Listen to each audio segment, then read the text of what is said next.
Hello everyone, good morning and welcome to ambitiousbaba.com. We are back with our daily current affairs. तो चलिए जानते हैं 17 जुलाई के current affairs क्या हैं। आगे बढ़ने से पहले मैं आपको बता दूं हमारे टेलीग्राम चैनल का लिंक, आज की क्लास का पीडीएफ का लिंक और हमारे करंट अफेयर्स ऐप का लिंक सभी नीचे डिस्क्रिप्शन बॉक्स में है, वहां से आप उसे चेकआउट कर सकते हैं। तो चलिए let's move towards the questions. पहला सवाल, धेमाजी में स्थित पोबा रिजर्व फॉरेस्ट को हाल ही में अपग्रेड किया जाएगा to a wildlife sanctuary. ये किस राज्य में स्थित है? 5 ऑप्शन है हमारे पास। तो चलिए द आंसर इज ए असम। असम में स्थित है पोबा रिजर्व फॉरेस्ट। आगे बढ़ने से पहले हम रिवीजन करेंगे कुछ स्कीम्स और कुछ घोषणा की। पहले बात करेंगे हम आसाम के बारे में। Similar to Poba reserve forest, Assam ने हाल ही में अनाउंसमेंट की थी कि उनका बहुत ही famous Dehing Patkai wildlife sanctuary को अब वो अपग्रेड करेंगे to Dehing Patkai national park, और कुल मिलाकर अब आसाम में 6 नेशनल पार्क्स हो जाएंगे। इसके अलावा हम बात करेंगे मध्य प्रदेश के 2 स्कीम्स के बारे में। मध्य प्रदेश की सरकार ने 2 स्कीम्स लॉन्च की थी हाल ही में कोविड-19 से लड़ने के लिए। पहला था उनका KCC यानी कि किल कोरोना कैंपेन, जो कि शुरुआत होने वाला था जिसकी 1 जुलाई से, जिसके तहत वो पूरी मध्य प्रदेश की पॉपुलेशन को स्क्रीन करेंगे फॉर कोविड-19 और जिसकी शुरुआत की जाएगी फ्रॉम भोपाल। इसके अलावा मध्य प्रदेश की सरकार ने एक नए कैंपेन की शुरुआत की थी जिसका नाम है रोको टोको कैंपेन, जिसके तहत जो भी लोग पब्लिक प्लेसेस में मास्क नहीं पहनेंगे उन्हें कुछ वॉलंटरी ऑर्गेनाइजेशंस 20 रुपीज़ के लिए मास्क प्रोवाइड करेंगे। जैसा कि आप जानते हैं कि कोविड-19 के कारण मैंडेटरी हो गया है मास्क पहनना पब्लिक प्लेसेस पे, और जो नहीं पहनेंगे उनके लिए ये स्कीम शुरुआत की गई है। तो चलिए अब डिटेल्स जान लेते हैं पोबा रिजर्व फॉरेस्ट के बारे में। आसाम के जो चीफ मिनिस्टर है सर्बानंद सोनोवाल, उन्होंने घोषणा की है कि वो पोबा रिजर्व फॉरेस्ट जो कि आसाम के धेमाजी डिस्ट्रिक्ट में है उसे वो अपग्रेड करेंगे to a wildlife sanctuary. तो चलिए पोबा रिजर्व फॉरेस्ट के बारे में बात कर लेते हैं। अब पोबा रिजर्व फॉरेस्ट को घोषित किया गया था in the year 1924 as a reserve forest, और इसकी कुल एरिया है 10,522 हेक्टेयर, और इसमें कई प्रकार के फ्लोरा एंड फौना है। आप कह सकते हैं कुछ रेयर स्पीशीज़ भी है, कुछ स्पेशल स्पीशीज़ भी है, जिसे बचाने के लिए या फिर जिसे संजो के रखने के लिए ये घोषणा की गई है। बहुत बार ऐसा होता है कि ये जो रिजर्व फॉरेस्ट है इसमें वैसे तो कुछ एक्टिविटीज़ बैन होती है, बट बहुत लोग इलीगली यहाँ पर जो अलग अलग फ्लोरा है, फौना है, वाइल्ड लाइफ है, उसे कंटिन्यूस हंट करते रहते हैं अपने मतलब के लिए। तो वाइल्ड लाइफ जब सैंक्चुरी में इसे अपग्रेड किया जाएगा तो बहुत सारी एक्टिविटीज़ जो है वो रेस्ट्रिक्ट की जाएगी, और जिसमें काफ़ी ज़्यादा फाइन वगैरह भी है। तो चलिए बात कर लेते हैं कि कौन कौन सी इंपॉर्टेंट वाइल्ड लाइफ सैंक्चुरीज़ हैं इन आसाम। कई सारी हैं, तो चलिए उनका बात कर लेते हैं। आमचांग वाइल्ड लाइफ सैंक्चुरी है वहाँ पर, बोरेल वाइल्ड लाइफ सैंक्चुरी है, तीसरी है वहाँ पर बौन नदी वाइल्ड लाइफ सैंक्चुरी, चौथी है भरजन, बोराजन और पादुमोनी, पांचवी है बूरा चपोरी वाइल्ड लाइफ सैंक्चुरी, छठा है चक्रशीला वाइल्ड लाइफ सैंक्चुरी, और सातवां है दीपोर बील वाइल्ड लाइफ सैंक्चुरी। तो चलिए बढ़ते हैं आगे हमारे दूसरे क्वेश्चन की तरफ। दूसरा सवाल, भारतीय रेलवे के पहले केबल स्टेड रेल ब्रिज का नाम बताइए जो कटरा और रियासी को कनेक्ट करेगा इन जम्मू एंड कश्मीर। 5 ऑप्शन है हमारे पास। तो चलिए द आंसर इज सी, अंजी खाड़ ब्रिज है भारतीय रेलवेज के पहले केबल स्टेड रेल ब्रिज। तो चलिए इसके बारे में डिटेल्स में बात करते हैं। इंडियन रेलवेज के लिए ये बहुत ही बड़ा अचीवमेंट है, बहुत ही बड़ा माइलस्टोन है कि उन्होंने भारत का पहला first cable stayed rail bridge को डेवलप किया है जिसका नाम है अंजी खाड़ ब्रिज, और ये कनेक्ट करेगा कटरा और रियासी को इन जम्मू एंड कश्मीर। ये जो ब्रिज है ये डेवलप किया गया था by the Konkan railway corporation limited, जो कि भारतीय सी सरकार की अंडरटेकिंग है, और ये भारतीय सरकार का जो बहुत बड़ा प्रोजेक्ट है जिसका नाम है उधमपुर श्रीनगर बारामुल्ला रेल लिंक, उसी का ये हिस्सा है। तो चलिए अब कुछ टेक्निकलिटीज के बारे में बात करते हैं ऑफ द अंजी घाट ब्रिज। इसका एक सिंगल पाइलन है और ये इसकी जो हाइट है वो है 331 metres above the river bed. इसके अलावा इसकी जो टोटल लेंथ है इस ब्रिज की वो है 473.25 मीटर्स। तो इसकी जो लेंथ है ये बहुत ज़्यादा इम्पॉर्टेंट है, यहाँ पे इस ब्रिज का नाम इम्पॉर्टेंट है। और इसके अलावा ये किस प्रोजेक्ट का हिस्सा है ये भी इम्पॉर्टेंट है आपके लिए। चलिए बढ़ते हैं आगे हमारे तीसरे क्वेश्चन की तरफ। तीसरा सवाल, किस वर्ष तक हमारी इंडियन रेलवेज ने टारगेट किया है कि वो ग्रीन रेलवेज हो जाएंगी? 5 ऑप्शन है हमारे पास। तो चलिए द आंसर इज ई 2030 तक हो जाएगी Indian railways as the green railway. इसके अलावा हम बात करेंगे हाल ही में इंडियन रेलवेज न्यूज़ में क्यों थी, बिकॉज इन्होंने रेलटेल के साथ एक पार्टनरशिप की थी, एक MOU साइन किया था जिसके तहत 6049 स्टेशंस पर वो वीडियो सर्वेलेंस सिस्टम बिठा रहे थे, जिसके तहत जो भी गतिविधियां हैं रेलवे प्रेमाइसेस में उसे मॉनिटर किया जाएगा। तो चलिए बढ़ते हैं अब ग्रीन रेलवेज की तरफ। सॉरी, जो हमारी मिनिस्ट्री ऑफ रेलवेज है उनका एक मिशन है कि 2030 तक हमारी जो इंडियन रेलवेज है वो बन जाए इनटू ग्रीन रेलवेज, यानी कि जितना नुकसान हम पर्यावरण को एट प्रेजेंट पहुंचा रहे हैं उसे हम कर सकें और जो हमारा नेट ज़ीरो कार्बन का टारगेट है उसे हम अचीव कर सकें। इसके तहत उन्होंने कई सारे इनिशिएटिव्स लिए हैं।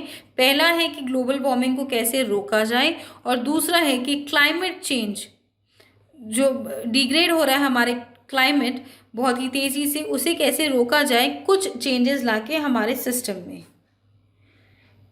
और इसके अलावा इंडियन रेलवेज ने अपना अब तक टोटल 40,000 रूट किलोमीटर यानी कि RKM को ऑलरेडी इलेक्ट्रीफाई किया है, जो कि है 63% of the broad gauge routes. तो चलिए कुछ सरकारी आंकड़ा जान लेते हैं कि अब तक कितने एरियाज को उन्होंने कवर किया है अंडर इलेक्ट्रिफिकेशन। टोटल तो उन्होंने 40,000 RKM को कवर किया है। 2009 से 2014 के बीच में उन्होंने सिर्फ 3,835 किलोमीटर को इलेक्ट्रीफाई किया था और 2014 से 2020 के बीच उन्होंने 18,605 किलोमीटर को इलेक्ट्रीफाई किया था, which is almost 5 times as compare to the data जो था बिटवीन 2009 एंड 2014। इसके अलावा उनका टारगेट है कि 2020 और 21 में वो 7,000 RKM को इलेक्ट्रीफाई करें। चलिए इसके अलावा हम बात करेंगे कि जो हमारी अपकमिंग गवर्नमेंट स्कीम प्रोजेक्ट्स है और हमारे क्या क्या टारगेट्स है, क्या क्या एजेंडा लिस्ट है, उसके बारे में एक बार हम क्विकली रिविजन कर लेते हैं। तो चलिए अब बात करेंगे कि 2025 तक हमारे प्रधानमंत्री जी का विजन है कि भारत एक $5 ट्रिलियन की इकोनॉमी हो। इसके अलावा 2025 तक भारत में कोई भी टीबी का केस नहीं हो और हम सक्सेसफुली एलिमिनेट कर सके टीबी यानी कि ट्यूबरक्लोसिस। 2022 तक का हमारा विजन है कि सभी लोगों को घर उपलब्ध हो, यानी कि चाहे लो अफोर्डेबल घर उपलब्ध हो सभी लोगों के लिए of all sections of society. इसके अलावा हमारा विजन है कि जो हमारे किसान हैं उनकी इनकम को डबल कर दी जाए बाय द ईयर 2022। 2020 तक हमारा विजन था कि हम एक 1 नेशन 1 राशन कार्ड डेवलप करें। इसके बारे में हमने डिटेल्स में भी डिस्कस किया था कि कोई भी अपने राशन कार्ड को कहीं पे भी यूज़ कर सकता है, चाहे वो कोई भी सिटी में हो कोई भी स्टेट में हो। उन्हें अपने एरिया के पास वाले फेयर प्राइस शॉप से कोई मतलब नहीं है। अपना जो उनका राशन कार्ड है उसे वो कहीं से भी राशन पिकअप कर सकते हैं और ये पॉसिबल होता है कि जब सारे राशन कार्ड्स डिजिटलाइज हो जाएं। इसके अलावा 2030 तक का हमारा मिशन है कि हम सोलर पावर जनरेट कर पाए जिसकी कैपेसिटी हो 500 गीगावाट। 2024 तक हमारा मिशन है कि हर घर में जल हो। ये जल जीवन मिशन के अंडर में आता है कि हर घर जल अवेलेबल हो और इसके अलावा जल के साथ साथ साफ पीने का पानी भी अवेलेबल हो सभी घरों में बाय द ईयर 2024। और इसके अलावा हमारा विजन है कि 2022 तक उत्कर्ष का यानी कि जो एक रोड प्लान आरबीआई ने रेडी किया है। तो चलिए बढ़ते हैं आगे हमारे चौथे क्वेश्चन की तरफ। चौथा सवाल, इनमें से किस बंदरगाह को डेवलप किया जा रहा है भारत का पहला ट्रांसशिपमेंट हब के तौर पर? 5 ऑप्शन है हमारे पास। तो चलिए the answer is C, Cochin port, जो कि है केरला में। आगे बढ़ने से पहले हम बात करेंगे कि ट्रांसशिपमेंट हब एग्जैक्टली होता क्या है। बहुत बार कुछ कारणों के कारण एक कंट्री दूसरे कंट्रीज को गुड्स नहीं पहुंचा पाती और इसी के लिए वो एक ट्रांसशिपमेंट हब की मदद लेती है। तो यहाँ पर एक्स जो है वो पोर्ट ए है, जेड पोर्ट बी है और वाई सर्व कर रहा है एज ए ट्रांसशिपमेंट हब। जब एक्स और जेड के बीच में गुड्स ट्रांसफ़र नहीं हो सकते तो एक्स एक्सपोर्ट करेगा वाई को और वही गुड्स वाई एक्सपोर्ट करेगा जेड को। इसे ट्रांसशिपमेंट कहा जाता है। तो कोचीन पोर्ट जो कि केरला में है वो सर्व करेगा as a transshipment hub both for international and national goods. तो चलिए बढ़ते हैं आगे, डिटेल्स जान लेते हैं। श्री मनसुख मांडविया जो कि है minister of state for shipping independent charge, वो हाल ही में रिव्यू कर रहे थे जितनी भी डेवलपमेंट गतिविधियां हो रही थी इन वालरपदम टर्मिनल ऑफ कोचीन पोर्ट, और उसके बाद कोचीन पोर्ट को घोषित किया गया है भारत का पहला ट्रांसशिपमेंट पोर्ट।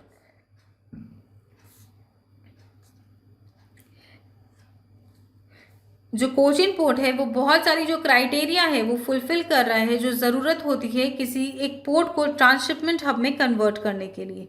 तो चलिए कुछ क्राइटेरियाज हम डिस्कस कर लेते हैं। सबसे पहले है कोचीन पोर्ट की लोकेशन। वो उसकी जो पोजीशन है वो काफ़ी ज़्यादा आइडियल है और ये कई सारे इंटरनेशनल सी रूट्स के काफ़ी नज़दीक है कोचीन पोर्ट, और इसीलिए ये नंबर 1 चॉइस है, ये आइडियल है। दूसरा, कोचीन पोर्ट है वो अपने डोमेस्टिक पोर्ट से भी काफ़ी नज़दीक है। बाकी सब डोमेस्टिक पोर्ट से इसकी जो लोकेशन है वो काफ़ी कम है, यानी कि लीस्ट एवरेज नॉटिकल डिस्टेंस है, जिसके तहत इसकी कनेक्टिविटी काफ़ी बेहतर रहेगी, चाहे ईस्ट में जाना हो या फिर वेस्ट में जाना हो।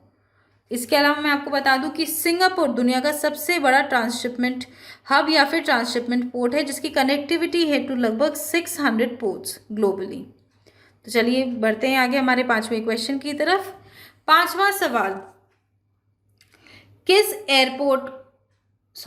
कौन सा एयरपोर्ट भारत का एकमात्र पहला ऐसा एयरपोर्ट है जिसने संपर्क रहित कार पार्किंग प्रोवाइड की है? 5 ऑप्शन है हमारे पास। तो चलिए द आंसर इज सी, जो कि है राजीव गांधी इंटरनेशनल एयरपोर्ट हैदराबाद में। तो चलिए अब डिटेल्स जान लेते हैं।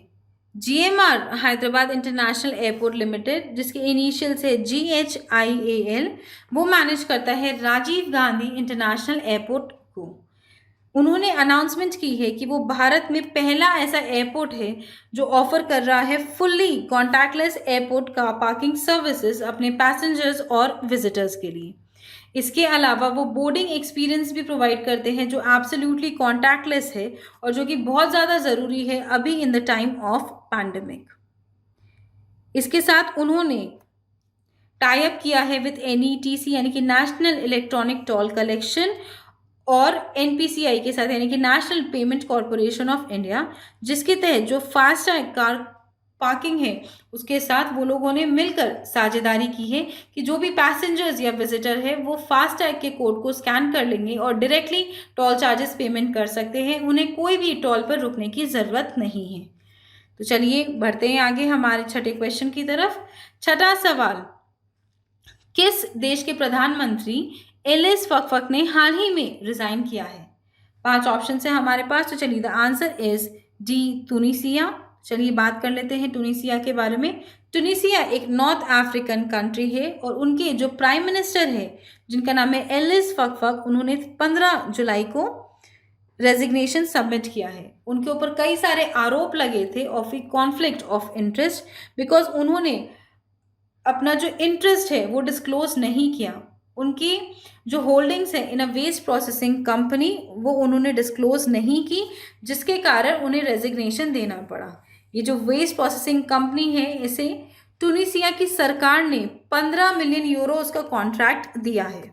जब ये सब बातें बाहर आई तो उनके प्राइम मिनिस्टर को इन पॉलिटिकल टेंशन्स के बीच में रेजिग्नेशन अपना सबमिट करना पड़ा। ऑलरेडी ट्यूनीसिया में बहुत ज़्यादा इकोनॉमिक और सोशल क्राइसिस चल रही हैं due to the ongoing virus pandemic. तो चलिए बढ़ते हैं आगे हमारे 7वें क्वेश्चन की तरफ। 7वां सवाल, किस देश के राष्ट्रपति के रूप में नियुक्त किया गया है इंडियन ओरिजिन चैन संतोखी को? 5 ऑप्शन है हमारे पास। तो चलिए the answer is B, Suriname. चलिए बात कर लेते हैं इसके बारे में। सूरीनेम एक छोटी सी कंट्री है इन साउथ अमेरिका और वहां पर नियुक्त किया गया है चैन संतोखी को एज द न्यू प्रेसिडेंट। इसकी घोषणा आई थी मंडे को। और ये जो कंट्री है सूरीनेम, ये मेनली एक हिंदू पॉपुलेटेड कंट्री है।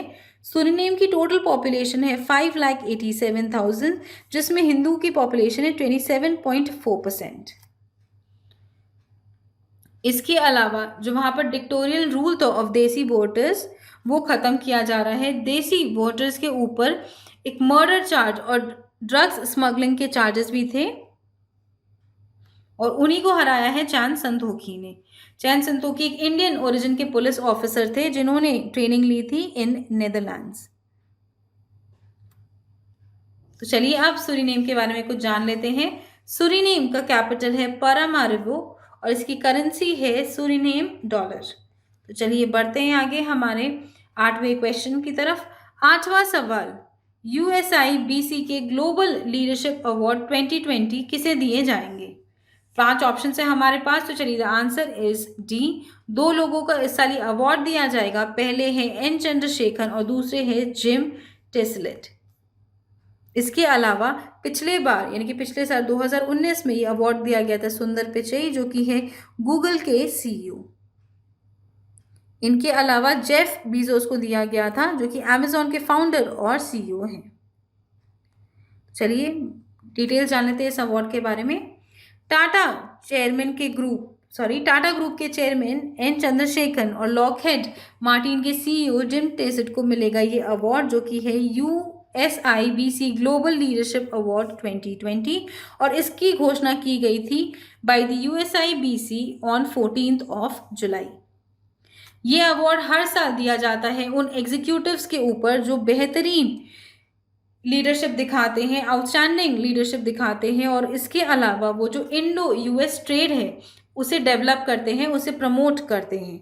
उस बेसिस पे ये अवार्ड हर साल दिया जाता है। USIBC का फुल फॉर्म है US इंडिया बिजनेस काउंसिल। इसके अलावा 2 साल तक भारत का टॉप ट्रेडिंग पार्टनर रह चुका है USA फॉर 2 years ट्रेड, यानी कि 2018-19 और 2019-20 में।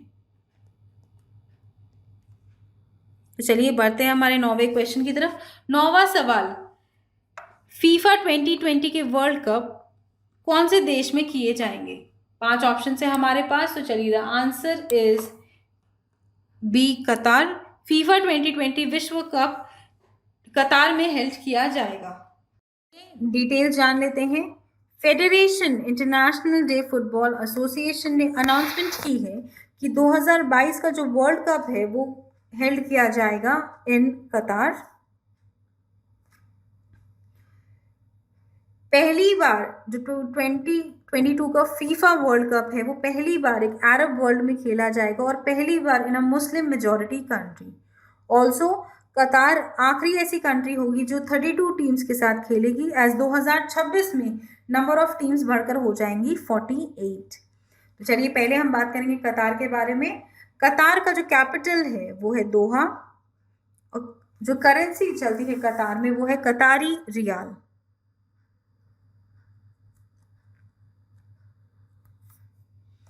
इसके अलावा हम बात करेंगे फीफा के बारे में। चलिए मैं पिछले स्लाइड में यहाँ पर लिख देती हूँ आपके रेफरेंस के लिए। फीफा एक गवर्निंग बॉडी और हाईएस्ट गवर्निंग बॉडी है फॉर फुटबॉल।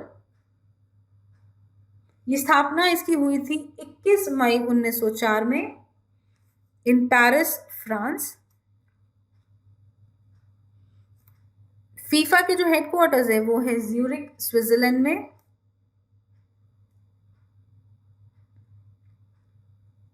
और इसके जो प्रेसिडेंट है यानी कि अध्यक्ष, उनका नाम है जियानी इन्फिनिटो।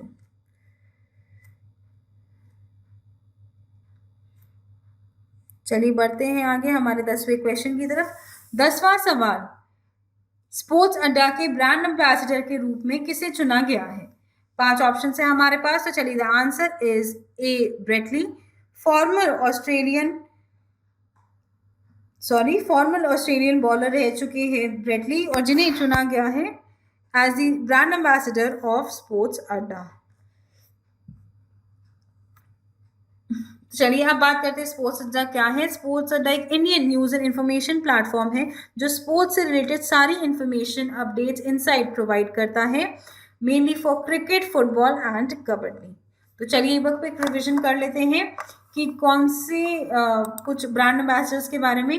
एंटी डोपिंग के ब्रांड एम्बेसडर है सुनील शेट्टी, पूमा के ब्रांड एम्बेसडर है सुनील छेत्री और करीना कपूर खान, पेप्सी के ब्रांड एम्बेसडर है अभिनेता सलमान खान, मास्टरकार्ड के ब्रांड एम्बेसडर है MS धोनी, और new ambassador for world wild life fund यानी कि WWF के ब्रांड एम्बेसडर है विश्वनाथ आनंद। इसके अलावा JSW सीमेंट के ब्रांड एम्बेसडर है सौरव गांगुली एंड सुनील शेट्टी।